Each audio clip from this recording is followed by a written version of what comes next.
ഞങ്ങളിവിടെ ഫ്രോക്ക് ഹണ്ടിങ്ങിലാണ്. ഞങ്ങളിങ്ങനെ സരസ്വതി മോളുടെ ഡ്രസ്സ് തപ്പി നടക്കുമായിരുന്നു. മോൾക്ക് ബർത്ത്ഡേക്ക് നല്ലൊരു ഡ്രസ്സ് സെലക്ട് ചെയ്യാനായിട്ട് ഒരു ഓട്ടത്തിൽ തന്നെയായിരുന്നു. അപ്പോൾ എന്തായാലും welcome back to my channel. ഇന്നത്തെ ഈ വീഡിയോ എന്ന് പറയുന്നത് സരസ്വതി മോളുടെ ബർത്ത്ഡേ പ്രിപ്പറേഷനുമായിട്ട് ബന്ധപ്പെട്ടിട്ടാണ്. അപ്പോൾ എൻ്റെ കയ്യിലൊരു ഡോൾ ഉണ്ടായിരുന്നു. അപ്പോൾ അതിന് ആ ഡോളിൻ്റെ സിമിലർ ആയിട്ടുള്ള ഒരു ഷെയ്ഡ്, ഒരു പിങ്കിഷ് ഒരു ഷെയ്ഡ് കണ്ടുപിടിക്കാനായിരുന്നു നമ്മുടെ ഓട്ടം കംപ്ലീറ്റ്. ഞങ്ങൾ ജയലക്ഷ്മിയിൽ പോയി, എന്നിട്ടും ഒന്നും കിട്ടിയില്ല. ഇനി ഞങ്ങൾ പോത്തീസിൽ പോകുന്നു. പോത്തീസ് നമ്മുടെ പ്ലാനിലില്ലായിരുന്നു, പക്ഷെ എന്നാലും എല്ലാം ഒന്ന് നോക്കാം, എല്ലാം ഒന്ന് കവർ ചെയ്യാമെന്ന് വെച്ചു. അപ്പോൾ ഏതായാലും നമുക്കൊരു ഫ്രോക്ക് ആയിട്ടുണ്ട്, പക്ഷേ ഇതൊരു അഡീഷണൽ ആയിട്ട് നോക്കുന്നതേ ഉള്ളൂ. വേറെ ബെറ്റർ ഓപ്ഷൻ കിട്ടുവാണെങ്കിൽ എടുക്കാം എന്നുള്ള രീതിക്ക് ഇങ്ങനെ പോയിക്കൊണ്ടിരിക്കുന്നു. 2 ദിവസമായിട്ട് ഫ്രോക്ക് ഹണ്ടിങ് ആണല്ലേ ആക്ച്വലി പറഞ്ഞു. അപ്പോൾ ആദർശാണ് നമ്മളെ ഡ്രൈവ് ചെയ്ത് എല്ലാ സ്ഥലത്തും കൊണ്ടുപോയിക്കൊണ്ടിരുന്നത്. പിന്നീട് ഐശ്വര്യയും ഞാനും കൂടി സെലക്ട് ചെയ്തുകൊണ്ടിരുന്നു ഡ്രസ്സസ് എല്ലാം. അങ്ങനെ നമ്മൾ എല്ലാ സ്ഥലത്തും ഇങ്ങനെ ഒരു ഡ്രസ്സ് ഹണ്ടിങ് നടത്തിക്കൊണ്ടിരിക്കുന്ന സമയത്താണ് പോത്തീസിൽ നമുക്ക് ആ ഡ്രസ്സ് കിട്ടുന്നത്. ഇത് തന്നെ ആയിരിക്കും മോളുടെ പെർഫെക്റ്റ് ഫിറ്റ്. അതിനുശേഷം ഞാൻ പോത്തീസിൽ തന്നെ അവിടെ ഡിസൈനർ സെക്ഷൻ ഉണ്ടായിരുന്നല്ലോ, അപ്പോൾ അവിടെ പോയിട്ട് സാരീസ് എല്ലാം ട്രൈ ചെയ്ത് നോക്കി. ഏതായാലും ഈ റെഡ് സാരി ഞാൻ സെലക്ട് ചെയ്തു. കോസ്റ്റ് ആക്ച്വലി ഒരു 3,500 അടുപ്പിച്ച് എന്തോ ആയിരുന്നു തോന്നുന്നു എൻ്റെ കോസ്റ്റ്. അപ്പം ഇത് ഞാൻ എന്തായാലും എടുത്തു. പിന്നെ അവിടെ നിന്ന് നമ്മൾ നേരെ കല്യാൺ സിൽക്സിലേക്ക് പോയി. കല്യാണിൽ പോയിട്ട് അവിടെ ഞാനൊരു സാരി ഷോർട്ട് ലിസ്റ്റ് ചെയ്ത് വെച്ചിട്ടുണ്ടായിരുന്നു ഓൾറെഡി. അപ്പോൾ അവിടെ ഒരു ഇച്ചിരി ഒരു ഡാർക്കിഷ് ഒരു ലൈലാക്ക് ഷെയ്ഡായിരുന്നു. ആ സാരിയും കൂടി എടുത്തു. അപ്പം അവിടെയും ആ പർച്ചേസ് എല്ലാം കഴിഞ്ഞതിന് ശേഷം നമ്മൾ നേരെ പന്തൽ കഫേയിലേക്ക് വന്നു. നമ്മുടെ ഇപ്പോഴത്തെ സ്ഥിരം ഒരു എന്താ പറയുക, ഒരു ഹാങ് ഔട്ട് പ്ലേസ് എന്ന് വേണമെങ്കിൽ പറയാം പന്തൽ. അപ്പോൾ എറണാകുളത്ത് വെച്ചിട്ട് ഞാൻ എറണാകുളത്ത് പറ്റുന്ന പോലെ പന്തൽ കഫേയിൽ പോകുന്നുണ്ടായിരുന്നു. അപ്പോൾ ഏതായാലും ഇവിടെ പന്തൽ വന്നതിൽ വളരെയധികം സന്തോഷമുണ്ട്. ഇപ്പം ഇടയ്ക്കിടയ്ക്ക് ഞാനും അമ്മയും ഒക്കെ മോളുമായിട്ട് ടൈം സ്പെൻഡ് ചെയ്യാൻ പോകാറുണ്ട്. അവിടുത്തെ ഫ്രഷ് ബേക്സ് എല്ലാം വളരെയധികം ടേസ്റ്റിയാണ്. പിന്നെ എസ്പെഷ്യലി എനിക്ക് എൻ്റെ ഫേവറേറ്റ് ആയിട്ടുള്ള ഐസ് ലാറ്റെ എനിക്ക് ഭയങ്കര ഇഷ്ടമാണ്. അപ്പം പന്തൽ കഫേയിൽ പോയിട്ട് ചെറിയൊരു ക്വിക്ക് സ്നാക്കിങ് കഴിഞ്ഞതിന് ശേഷം ഞാൻ തിരിച്ച് വീട്ടിലെത്തിയതിന് ശേഷം മോൾക്ക് ഒന്ന് ഞാൻ ഡ്രസ്സെല്ലാം ഒന്ന് ട്രയൽ ചെയ്യാനായിട്ടൊന്ന് ജസ്റ്റ് ഇടിയിച്ച് നോക്കി.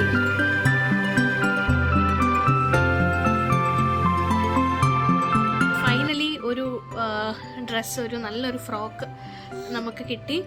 പോത്തീസിൽ നിന്നാണ് കിട്ടിയത് കേട്ടോ. കാരണം ഞാൻ ഒട്ടും എക്സ്പെക്ട് ചെയ്തില്ല പോത്തീസിൽ നിന്ന് എനിക്ക് കിട്ടുമെന്ന്. കാരണം അവിടെ ഒരുപാട് നല്ല ഭയങ്കര ജിൽ ടൈപ്പ് ഫ്രോക്സ് ആയിരുന്നു ഉണ്ടായിരുന്നത്. പക്ഷേ എനിക്ക് അങ്ങനത്തെ വേണ്ടായിരുന്നു. ഒരെണ്ണം അങ്ങനത്തെ എടുത്തു. പക്ഷേ വീട്ടിൽ വന്ന് ഞാൻ അമ്മയായിട്ട് ഡിസ്കസ് ചെയ്തതിന് ശേഷം ഫൈനലൈസ് ചെയ്തു.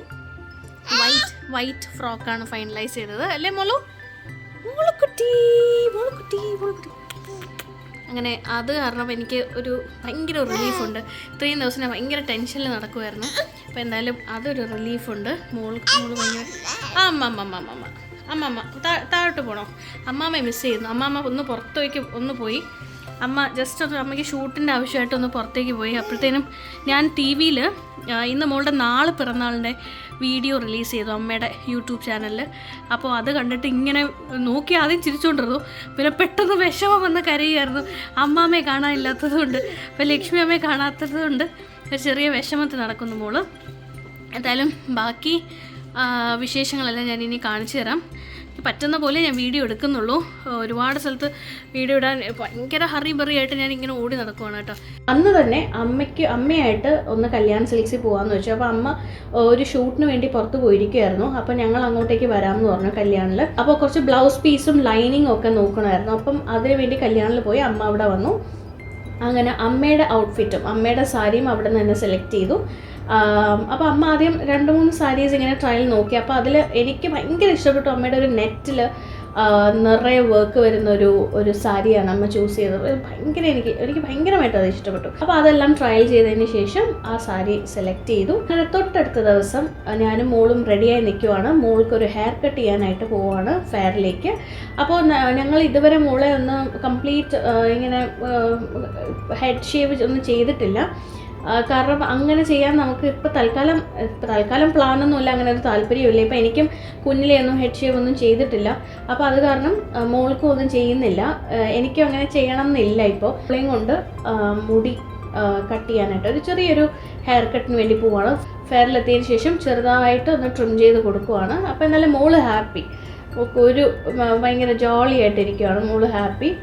ട്രിമ്മിങ് എല്ലാം ചെയ്തതിന് ശേഷം നമ്മളൊന്ന് സ്റ്റൈൽ പ്ലസിലേക്ക് പോയി. സ്റ്റൈൽ പ്ലസിൽ പോയിട്ട് മോളുടെ ഫുട് വെയർ സെലക്ട് ചെയ്തു. ഞാൻ 2 ഷൂസ് എടുത്തു ആക്ച്വലി. നല്ല ബ്യൂട്ടിഫുൾ ആയിട്ടുള്ള 2 ഷൂസ്, നല്ലൊരു ഫെയറി തീമിന് പറ്റിയ ഷൂസാണ് സെലക്ട് ചെയ്തത്.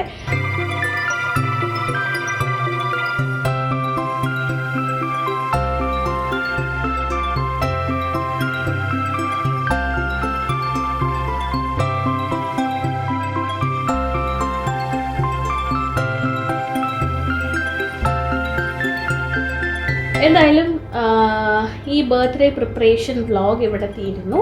ഇനി നമുക്ക് ബർത്ത്ഡേ വ്ളോഗ് എങ്ങനെയാണെന്ന് കാണാം.